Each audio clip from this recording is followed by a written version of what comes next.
नमस्कार, स्वाभिमानी न्यूज चॅनलच्या बातमीपत्रात आपले स्वागत।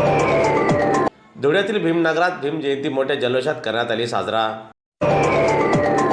धुळे शहरातील साखरेवाडीवरील भीमनगरात यंदा प्रचंड उत्साह आणि जल्लोषात तितक्याच शिस्तबद्ध पद्धतीने भारतरत्न महामानव डॉक्टर बाबासाहेब आंबेडकर यांची जयंती साजरी करण्यात आली।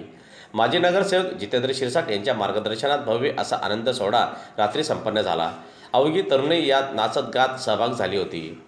धुळे शहरात भीम जयंती अर्थात महामानव डॉक्टर बाबासाहेब आंबेडकर यांचा जन्मोत्सव आंबेडकरी समाज अतिशय आत्मीयतेने आणि जल्लोषात साजरा करीत असतो। यात भीमनगरची जयंती म्हणजे वेगळी पर्वणी संपूर्ण तरुणांसाठी असते। अतिशय आगळी वेगळी सजावट महामानव डॉक्टर बाबासाहेब आंबेडकर आणि तथागत भगवान गौतम बुद्ध यांच्या पुतळ्यांना आकर्षक सजावट, लक्षवेधी अशी लाइटिंग तसेच कर्णमधून संगीताची साथ देणारी डीजे भीमनगरातील जयंती उत्सवाला आगळा वेगळा ठरवतात। दरम्यान यंदा देखील अशीच जबरदस्त सजावट करण्यात आलेली होती। सर्वप्रथम भारतरत्न डॉक्टर बाबासाहेब आंबेडकर यांच्या पुतळ्यास खासदार डॉक्टर शोभा बच्चाव, राष्ट्रवादी काँग्रेस पार्टीचे शहर जिल्हा अध्यक्ष रणजितराजे भोसले, शिवसेनेचे जिल्हाप्रमुख अतुल सोनवणे या मान्यवरांनी पुष्पहार अर्पण करून अभिवादन केले।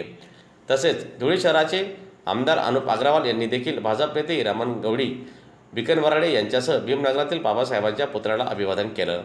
यावेळी माजी नगरसेवक जितूभाऊ शिरसाट, कुसुमताई शिरसाट, धनराज शिरसाट, पूनमताई शिरसाट आदी उपस्थित होते। त्यानंतर डीजेच्या तालावर तरुणांनी नाचत गात आनंद व्यक्त केला। या आनंद सोहळ्यात भीमनगरच नव्हे तर संपूर्ण साखरेवाड परिसरातील तसेच धुळे शहरातील हजारो तरुण सहभागी झाले होते। बौद्ध वंदना आणि त्यानंतर राष्ट्रगीताने या आनंद सोहळ्याचा समारोप करण्यात आला।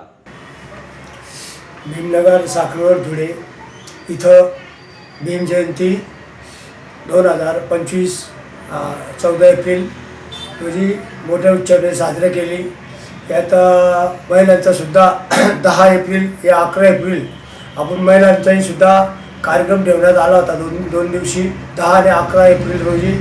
त्यानंतर 14 एप्रिल रोजी मोठ्या उत्सवाने भीमसैनिक महिला पुरुष या मोठ्या उत्सवाने इथं आणि आपले उद्घाटक आपले धुळे जिल्ह्याचे आपले खासदार शोभाताई बच्चाव, अरुण भैया, धुळे शहराचे आमदार, साक्री तालुक्याचे आमदार मंजुळाताई गावित यांची उपस्थिती यांच्या हाताने उद्घाटन करण्यात आलं होतं। त्याच्यामुळे मोठ्या उत्साहाने भीमसैनिक या महिला मोठ्या उत्साहाने हा 14 एप्रिल सण मोठ्या उत्साहाने साजरा केला गेला आहे। त्याच्यामुळे मी भीमसैनिका वतीने सगळ्यांना 14 एप्रिलच्या हार्दिक शुभेच्छा देतो। जय भीम, जय महाराष्ट्र।